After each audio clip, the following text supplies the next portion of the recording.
The Eagle and the Beetle. There was a fierce eagle who always snatched little creatures for his meal.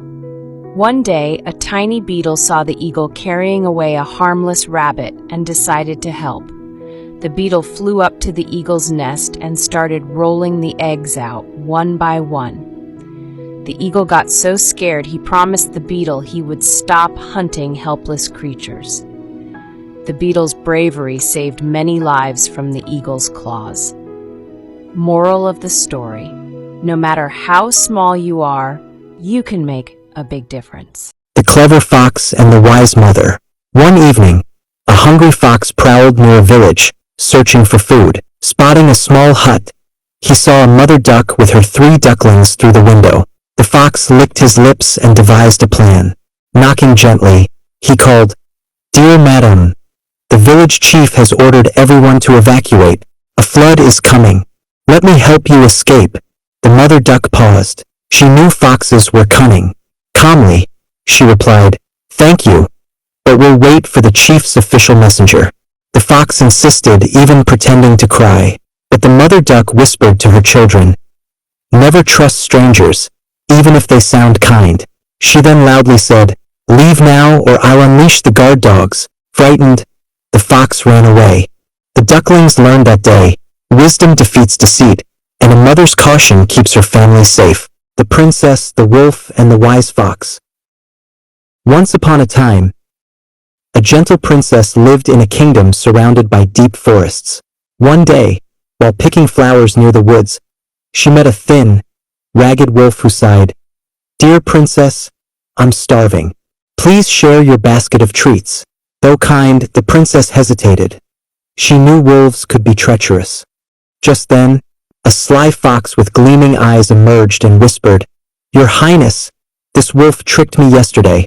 He steals but never shares." The wolf growled, "Don't listen to that fox. He's the liar." The princess, wise beyond her years, smiled and said, "Prove your honesty. Guard this gold coin while I fetch water. If it's here when I return, I'll trust you." As she left, the wolf instantly snatched the coin and ran, but the fox had secretly replaced it with a fake. The princess returned, saw the wolf fleeing, and thanked the fox. Moral: kindness needs wisdom.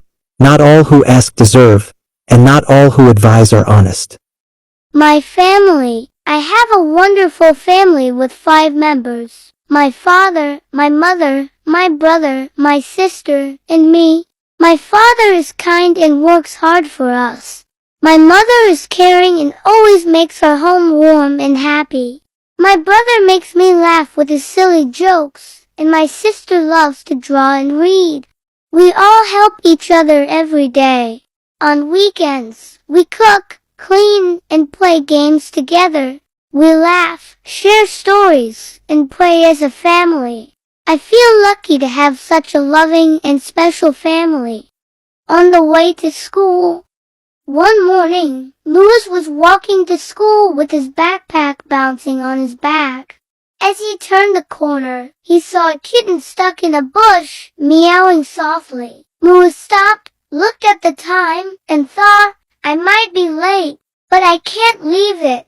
Gently, he freed the kitten and placed it on the grass. It purred and rubbed against his leg. Later at school, his teacher asked why he was late.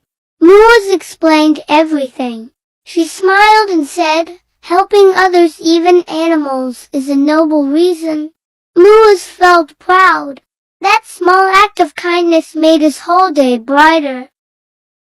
In a small village, there lived a young farmer named John. He was always in a hurry and wanted quick results. One day, he planted some seeds and watered them, but after just 2 days, he dug them up to check if they had grown. Seeing no progress, he planted new seeds and repeated the same impatient habit. An old farmer, watching this, approached him and said, "Son, growth takes time. If you keep disturbing the seeds, they will never grow into strong plants." John finally understood. He planted new seeds, watered them patiently, and waited. In time, his fields flourished with healthy crops. Moral: patience and perseverance lead to success. Once upon a time, in a small kingdom, there lived a kind little princess. She loved animals and had 3 special friends: a playful kitten, a fluffy lamb, and a wise little owl. One day, the kitten knocked over a vase, and the servants scolded it. The lamb, trying to help, got tangled in a curtain. The owl, watching from above, hooted softly. The princess smiled and said, "Mistakes happen, but kindness fixes them." She helped the kitten clean up, freed the lamb, and listened as the owl shared its wisdom. The servants learned patience, and the kingdom grew happier. Moral: kindness and understanding turn mistakes into lessons. Once upon a time, in a beautiful kingdom surrounded by golden forests and sparkling rivers, there lived a brave young prince named Leo and a kind-hearted princess named Luna. Prince Leo was known for his courage. He had fought dragons and protected his people from danger. Princess Luna, on the other hand, had a magical gift. She could heal wounds with her touch and bring smiles to anyone who was sad. One day, an evil sorcerer cast a dark spell over the kingdom, causing a terrible storm that never ended. The rivers flooded, the crops withered, and the people grew fearful. Determined to save his land, Prince Leo set out to find the sorcerer's hidden castle. But the journey was dangerous, filled with shadowy creatures and treacherous paths. Princess Luna, unwilling to let him go alone, followed him secretly. Along the way, she used her healing powers to help injured animals and lost travelers, earning their loyalty. When Prince Leo finally reached the sorcerer's lair, he was captured. The sorcerer laughed, saying, "No one can defeat me." But Princess Luna arrived just in time. With the help of the animals and people she had saved, they distracted the sorcerer while she used her magic to reverse his spell. The dark clouds vanished, the sun returned, and the kingdom was saved. The sorcerer, realizing the power of kindness, apologized and promised to change.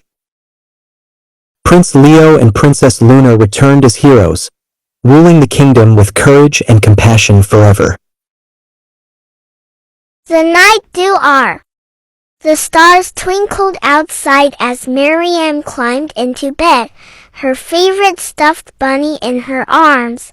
She sat quietly, raised her hands, and whispered her night dew are. "Thank you, Allah, for today. Please give me good dreams and protect my family," she said softly. Her little brother peeked from his bed, curious. "Why do you always make dua at night?" he asked. Miriam smiled and said, "Because it makes my heart feel safe, and Allah loves when we remember Him before sleeping." He crawled beside her and raised his hands too. Together, they made dua in whispers. That night, they both drifted into sleep with calm hearts. Once, 2 rice traders, one honest and one greedy, traveled together to sell their goods. On the way, they found a small leather bag hidden near a tree. Inside was a rare ruby worth a fortune. The greedy trader's eyes sparkled. "Let's split the profit, but first, let me take it to town to check its value," he lied. Secretly, he planned to keep it all. But the honest man hesitated. Someone must be searching for this. What if it belongs to a poor family? Ignoring him, the greedy trader rushed ahead. At the market, a merchant gasped. "This ruby is priceless, but it's the missing heirloom of the old king. Whoever stole it will be punished." Panicked, the greedy trader ran back. "Take it! It's cursed!" he shouted, tossing the ruby to the honest man. Just then, royal guards arrived. "We're searching for the king's stolen jewel." The honest trader bowed. "Here it is. We found it by the tree." The king, overjoyed, rewarded him with gold and land. But the greedy trader? He collapsed in regret. His lies left him with nothing. Moral: greed destroys, but honesty brings blessings. Zaid's durian tree. Zaid planted a tiny durian seedling in his backyard. "One day, you'll be big and strong," he whispered. Each day, he watered it, talked to it, and even placed a little crown nearby. "You'll be the king of fruits." Seasons passed. The seedling grew taller and stronger. Zaid never gave up. He pulled weeds, added compost, and kept the tree safe during storms. One morning, Zaid spotted something amazing, a spiky durian hanging from a branch. He jumped with joy. "You did it." The wind rustled the leaves gently as if the tree was proud. Zaid smiled. Patience makes sweet things grow. Ayan's honest choice. During a quiz in class, Ayan didn't know the answer to a question. He saw his friend's paper but didn't copy. He looked away and focused on his own work. His heart beat fast, but he felt calm knowing he was being honest. After class, the teacher said, "I'm proud of those who were honest." Ayan smiled, knowing he had done the right thing. He remembered how the Prophet, peace be upon him, never cheated. He whispered, "I want to follow his example." Zane's airport adventure.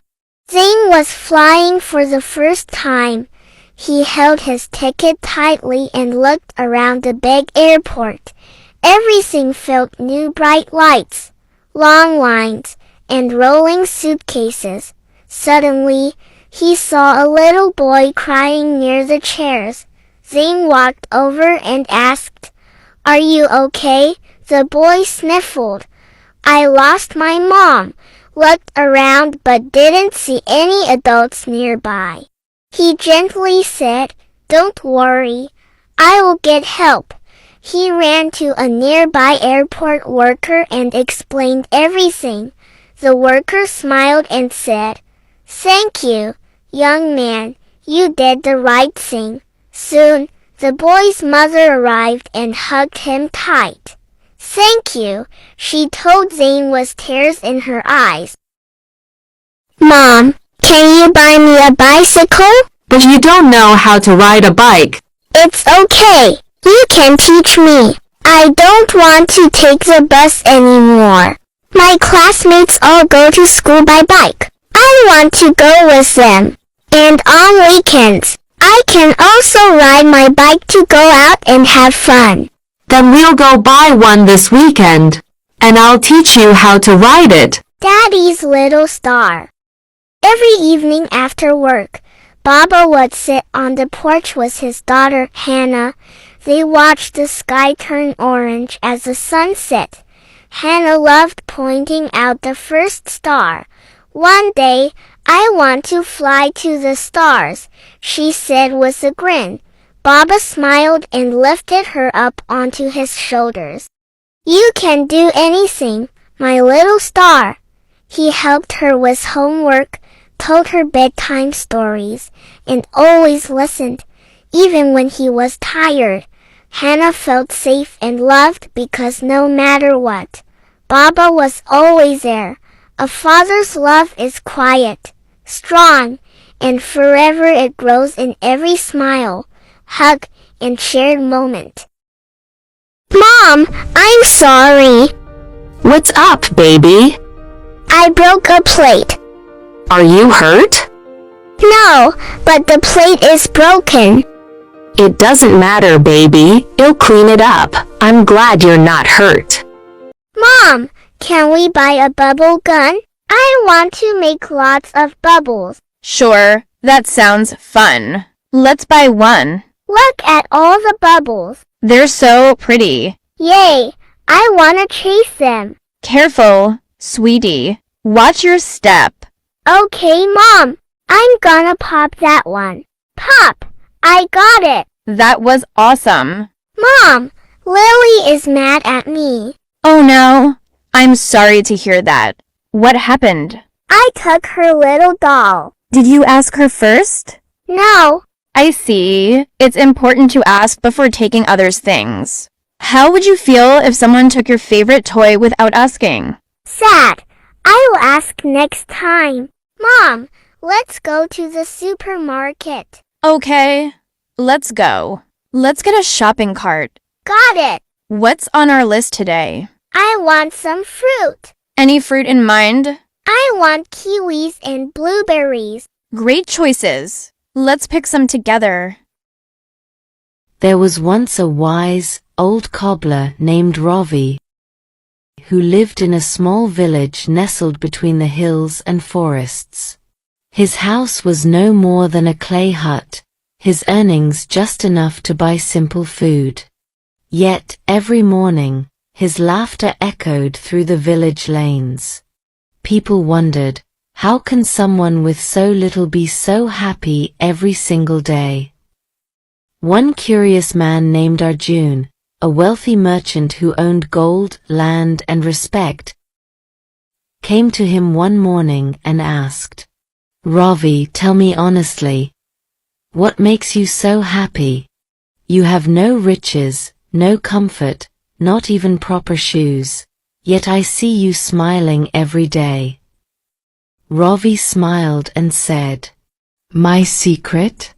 I don't chase happiness. I live it. Arjun was confused. So Ravi invited him to spend a day with him. That day, Arjun watched Ravi work tirelessly, stitching torn sandals, polishing dusty boots, always humming, always smiling. People came to Ravi not only for shoe repairs but also for kind words. He gave them joy, without expecting anything more than a few coins. At sunset, Ravi took Arjun up a hill where the sky turned golden and the wind carried the fragrance of wildflowers. Ravi said, Every morning I wake up and thank the sun for giving me light. Every evening I thank the moon for peace. I may not have a soft bed, but I sleep with no burden on my heart. That is wealth too, isn't it?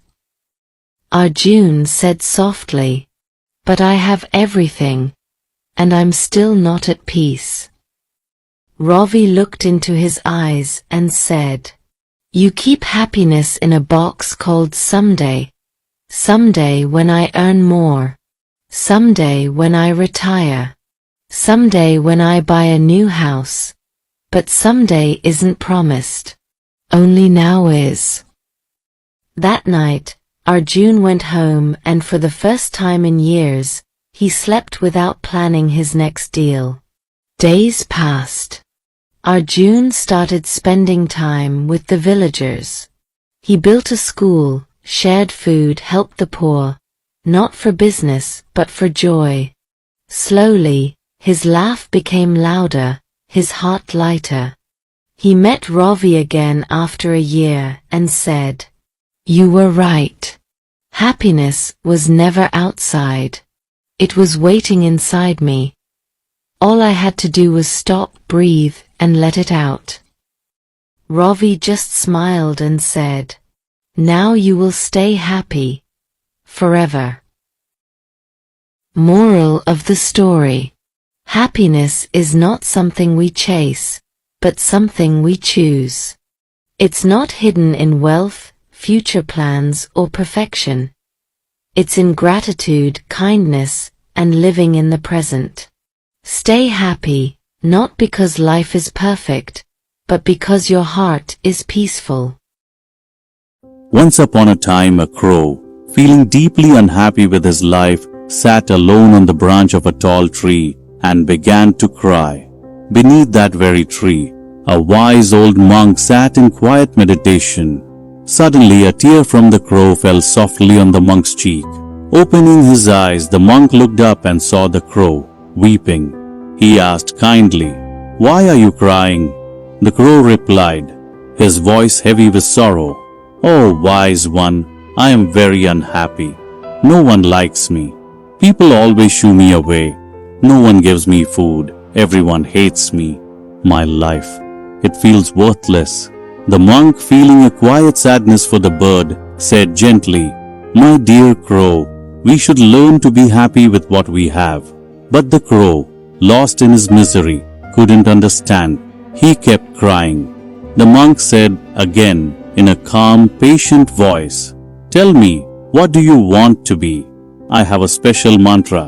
I can change you into anything." The crow, now hopeful, became excited. He said, "Please, make me a swan. Swans are so beautiful. Everyone loves them."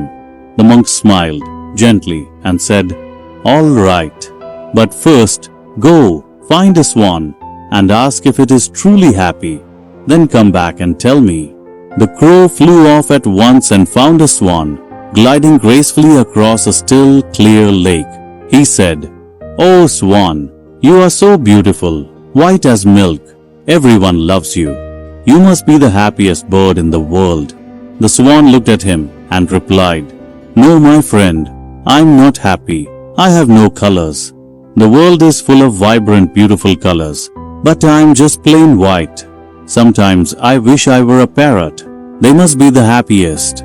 The crow, puzzled, flew off again and soon found a parrot perched on a branch, its feathers glowing in the sunlight. He said, "Oh parrot, you are so colorful and beautiful. Surely you must be the happiest bird." The parrot shook his head slowly and said, "No, I am not happy either.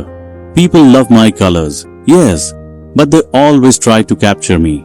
I live in fear of cages, of captivity. I think the peacock must be the happiest." So, once more, the crow flew on and found a peacock pacing slowly in a zoo. Many people had gathered to see him. After they left, the crow approached. "Dear peacock," he said, "you are so beautiful. People come from far and wide just to see you. When they see me, they chase me away. You must be the happiest bird in the world." The peacock sighed deeply. "I also used to think I was the happiest. But because of my beauty, I am trapped in this zoo. People pluck my feathers to make decorations. It hurts. I live behind bars. I'm not free. I'm not happy."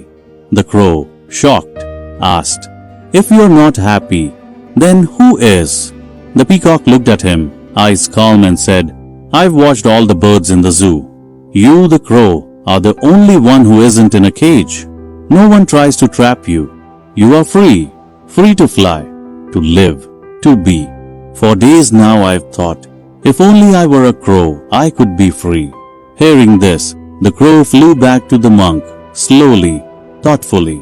For the first time in his life, he felt light, happy even. He said, "Oh wise one, I don't want to be anyone else. I am happy being myself." The monk smiled gently. We often compare ourselves to others, and in doing so, we lose sight of our own blessings. But comparison, more often than not, leads to sorrow. Everyone has struggles, even those who appear perfect. True happiness lies not in wanting more, but in appreciating what we already have. So don't compare, just be grateful, and live your own life with joy. Story of the Ugly Duckling. Spring arrived, and the mother duck's eggs hatched one by one into cute ducklings. The last egg cracked open, and out came a big gray duckling. He looked completely different from his brothers and sisters. The animals all laughed and called him the Ugly Duckling. But the mother duck gently patted him and said, "It's okay, you're still my baby." The duckling was rejected everywhere he went. Other ducklings bullied him, and even the farm chickens pecked at him. Even his mother could no longer protect him. He felt sad and very alone. So he decided to leave the farm to find a place where he belonged. The duckling wandered through forests, rivers, and swamps. He tried to make friends with other animals but was always rejected.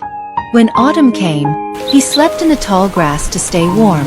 Cold wind and rain beat down on him every night. He didn't understand why he was always disliked.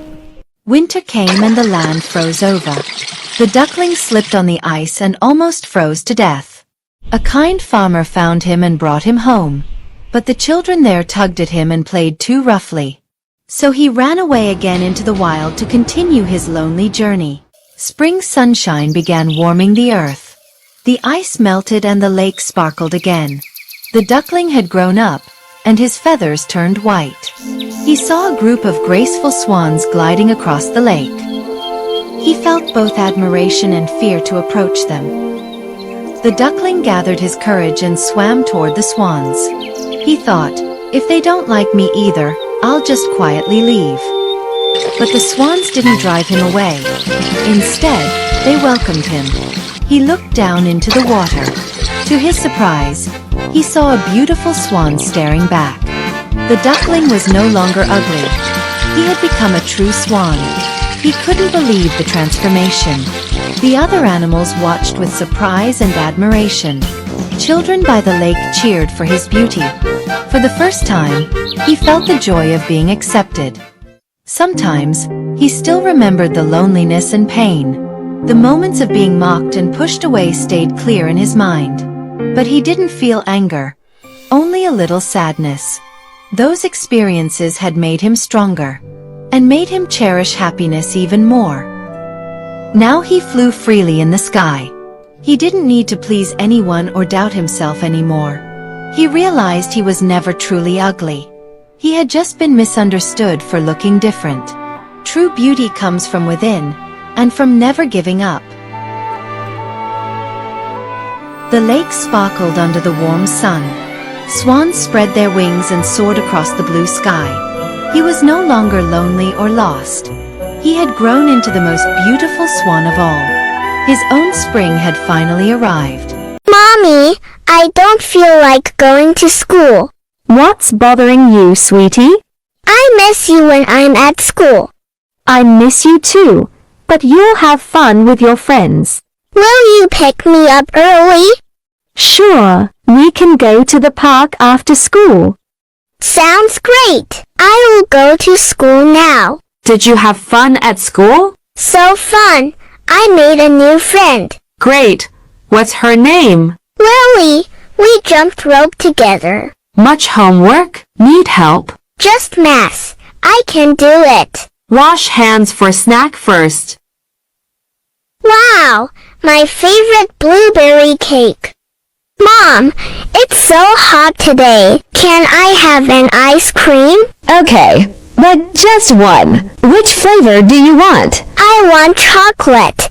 It's my favorite. Here you are. Remember to eat it slowly. Thank you, Mom. Yummy.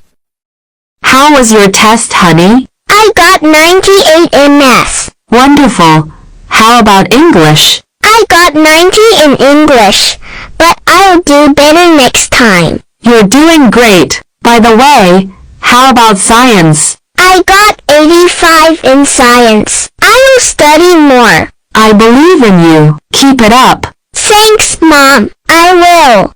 Mom, can I help you? Sure. Want to sweep the floor? Yes, I'm a good helper. Thank you, sweetie. What's next? Let's fold the clothes. Okay, this is fun. I'm proud of you. Mom, do you have any food? Wait a moment. I'm cooking dinner. Oh, that's great. I am very hungry. Don't worry. I am making lots of food. What kind of food? We'll have meat and a salad. We will also have some bread. Wow, this dinner is very good. Once upon a time, in a small village near a big green forest, there lived a young man. He was strong, full of energy, and always ready to work. One day, he went to a wise old man who sold wood. "Sir," said the young man, "I want to work for you. I am strong, and I can cut many trees. Please give me a chance." The old man looked at the young man and smiled. "I like your spirit," he said. "You can start tomorrow. Here's your axe. Good luck." The next morning, the young man ran to the forest with his new axe. Chop, chop, chop. He worked hard all day, cutting tree after tree. When the sun went down, he counted the trees. 21 trees. He was so happy. He ran back to the old man. "Sir, I cut 21 trees today." The old man was surprised. "Wow, that's amazing. You did a great job." The young man felt proud. "I will do even better tomorrow," he said. The next day, he went back to the forest. Chop, chop, chop. But something felt different. He worked just as hard, but he only cut 17 trees. He thought, maybe I was just tired. The next day he tried again. Chop, chop, chop. This time only 10 trees. Day after day, the number got smaller. 8, 5, 3. The young man was confused and sad. "I'm working so hard. Why am I cutting fewer trees?" Finally, he went to the old man and said, "Sir, I'm sorry. I don't know what's wrong. I feel weaker. I can't do it anymore." The old man looked at him kindly. "Let me ask you one thing," he said. "When was the last time you sharpened your axe?" The young man blinked. "Sharpened my axe? I didn't. I was too busy cutting trees." The old man smiled. "My dear boy," he said gently, "you worked hard, but you forgot something important. If your axe is dull, no matter how strong you are, the work will get harder and harder. You must take time to stop, rest, and sharpen your axe." The young man nodded slowly. Now he understood. The moral lesson from the story is that working hard is important. But don't forget to work smart. Sometimes we must stop, think, rest, or learn something new. That's how we get better, just like sharpening an axe. Mom, can I have an ice cream? You just had one few minutes ago. But I want another one, please. No, sweetie. Too much ice cream will give you a tummy ache. Just one more? I promise I won't ask again. Not today. Maybe tomorrow, okay? Okay. Good job listening. Let's have some fruit instead. Mommy, can we cross the street now? No, sweetie. The light is red. We have to wait for the green light. Look, the light is green. Yes, that means we can go. But first, we need to look both ways. Okay, I see no cars coming. Now, hold my hand and let's walk together. Mom, where's Daddy? He's still at work, sweetie. I miss Daddy. I know, honey. How about we make dinner together while we wait? What can I do to help? You can help me wash the vegetables. Okay, I can do that. We'll have everything ready when Daddy comes home. One day, a professor walked into the classroom carrying a large glass jar. As always, there was a spark of intelligent curiosity in his eyes. The students were looking at him with great interest. The professor placed the jar on the table and brought out several large rocks from underneath. Each rock was about the size of a fist. He began placing them into the jar one by one until no more could fit. Then he looked at the class and asked, "Is this jar full now?" The students looked and saw that no more rocks could be added, so most of them nodded and said, "Yes, sir, it's full." The professor smiled and pulled out a bag filled with small pebbles. He poured the pebbles into the jar and gave it a slight shake. The pebbles filled in the gaps between the rocks. Again he asked, "Is it full now?" Some students hesitated a bit this time, but many replied, "Yes, sir. Now it's really full." Next, the professor brought out a bag of sand and began pouring it into the jar. The grains of sand filled all the remaining spaces between the rocks and pebbles. Once again he asked, "Is it full now?" This time the whole class responded together, "Probably." Finally, the professor took out a mug of water and poured it into the jar. The water seeped through the sand and filled the jar completely. He smiled and said, "Yes, now the jar is truly full." Then the professor looked at the class and said, "This jar represents your life. The big rocks are the most important things in life. Your family, your health, your deep relationships, and your personal dreams and goals. Even if you lose everything else, as long as you have these, your life will still feel complete. The pebbles represent other important things: your career, your house, your car, or your university degree. These are important too, but not as essential as the rocks.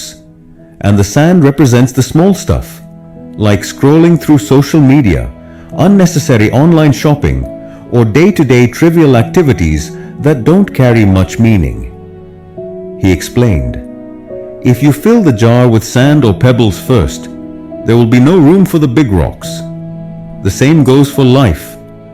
If you spend your time and energy on the little things or less important matters, you won't have space left for what truly matters. Your rocks are the pillars of your life, your family, your health, your dreams, your passions. If you don't realize their value and don't focus on them first, one day you may realize you've left out the most important parts of life." The professor's final message was even deeper. Place your rocks first. They give your life meaning and foundation. Never let the pebbles and sand take their place. At the end of your journey, it's the weight of those rocks that will define the value of your life. So fill your life with things that nourish your soul and fulfill your heart. The rest, the pebbles and sand, are just external. After the professor finished speaking, one student raised their hand and asked, "Sir, what does the water represent?" The professor smiled and said, "Great question. The water shows that no matter how busy life gets, there's always room for small moments of joy, like having a cup of tea or coffee with a friend. Often we try to balance all our priorities and fit everything into the limited hours of the day. We get so busy with everyday tasks and small matters that we forget what's truly important. This jar, this life, is not limitless. If you fill it first with sand and pebbles, there'll be no room left for the rocks. So I say, place your rocks first, your family, your health, your dreams, your love. Make time for your loved ones, take care of your physical and mental health, and follow your dreams and passions with courage. And in between, remember to leave space for learning, growing, and showing empathy. And the water. Those are the little joys, the unexpected laughs, the shared moments with friends. No matter how full life seems, there's always room for these tiny bursts of happiness. The pebbles and sand. They're necessary too, but don't let them replace the rocks. In the end, remember, life is not about being busy. It's about being meaningful. It's not about counting the days, but making the days count. Create a balance among the rocks, the pebbles, the sand, and the water. One that brings true joy and completeness to your life. If you believe this story should reach more people, then please like and share the video. Look, honey, this dress is so pretty. Yeah, but it's a bit too fancy for me. How about this top then? The color doesn't suit me. What style do you like? I prefer something simple. Over there, I think that one is nice. Oh, it looks great. I'll try it on. Time to go to school, dear. Okay, Mom, I'm coming. Did you pack your books? Yes, I did. All set. Remember to listen in class. I will. Mom, don't worry. Have a good day at school. Thanks, Mom. See you later. Baby, no more phone. But I want to play longer. It's time for summer homework. Do I have to do it now, Mom? Yes, let's finish it first. No, I want to play with the phone. Homework comes first, little one. Okay, can you help me with it? Mom, why are so many people standing in the line here? This is a very popular restaurant. People are waiting in line to get a table. Can we try it too? The food must be yummy. Sure, but we have to wait our turn like everyone else. But I'm starving. I know you're hungry, sweetie, but we shouldn't cut in line. It's not fair to others. Mom, can we have noodles for lunch? Oh, we've run out of noodles at home. Oh no! What can we eat then? How about rice with some vegetables and chicken? That sounds good. Can I help you cook? Sure. You can wash the vegetables while I prepare the chicken. Great. I love cooking with you.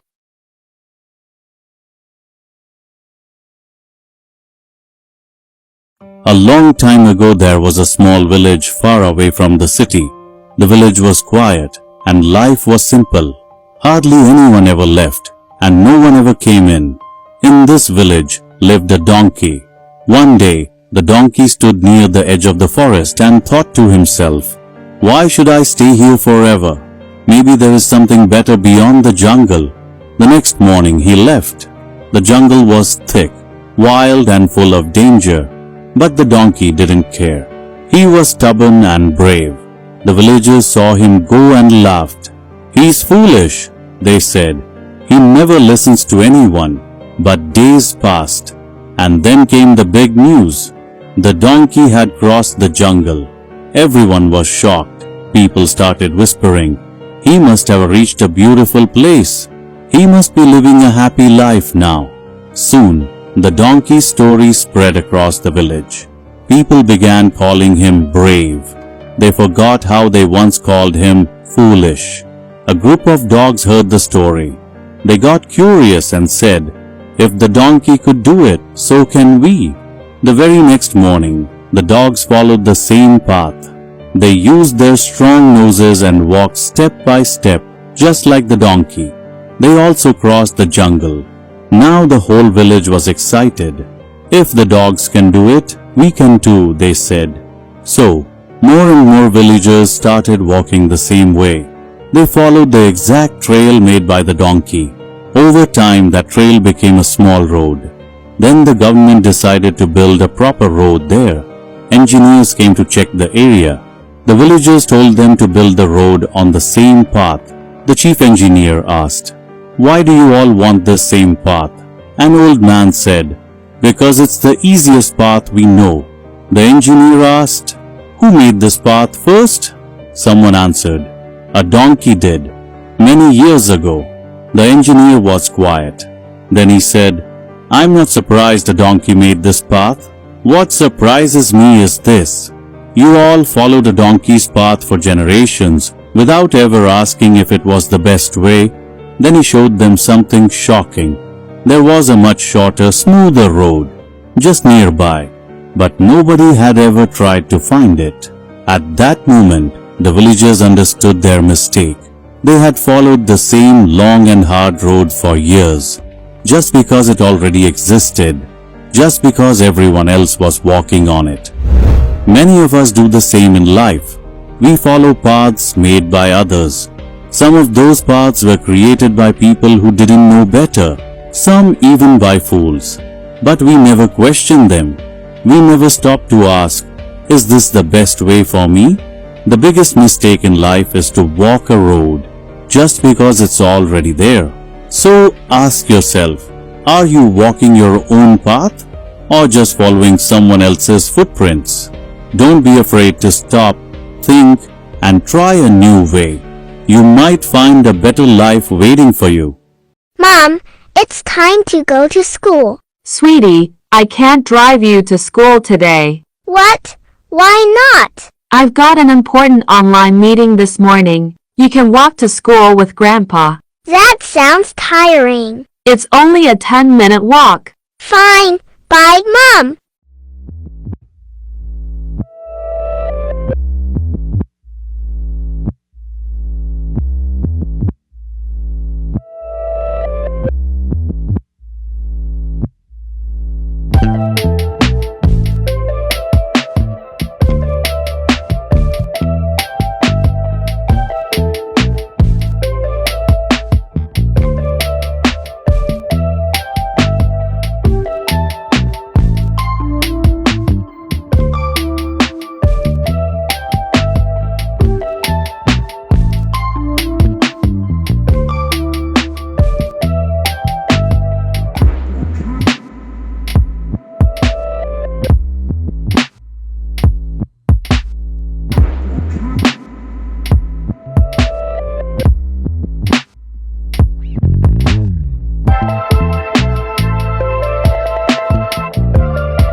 Thank you.